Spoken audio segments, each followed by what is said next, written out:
Welcome back to the day in the life of a business consultant. Today I want to talk about realigning employees that aren't meeting expectations. So the first step in this is just to identify who your ideal employee is. Why are they the golden child, if you will? What attributes do they have that make them desirable? And if you could duplicate them and have 50 employees just like them, why is that? So determining that helps you determine where everyone else falls short. So first thing is to list all your employees, list their skills, how they contribute to the company, because everyone has some value. It's just determining if they bring enough to the table to keep them onto the team or not.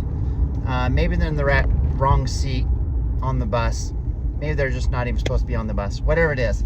But determine everyone's skill set, determine their good and bad qualities, and hold them against your ideal employee. This is ideally who we would want everyone to be like, and then list off why employees don't meet the expectations.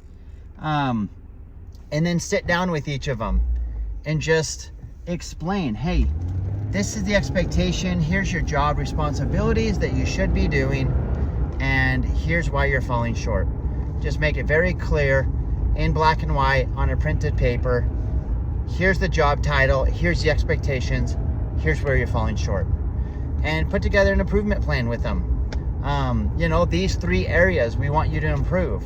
Kind of like a yearly performance review, but more frequent than that, so it's more effective.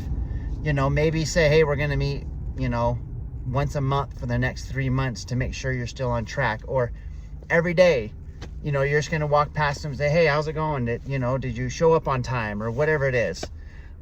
Just those regular check-ins to give them the proper support so that they can change for the better. Once you do this, and you really will determine who's a team player and who's not. Because the true team players will want to change. They'll want to appease their company that they're working for. If I really care about a company, I'm going to do whatever they want me to do.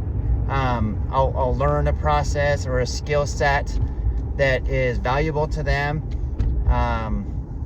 So that's really where you figure out who your key players are on your team.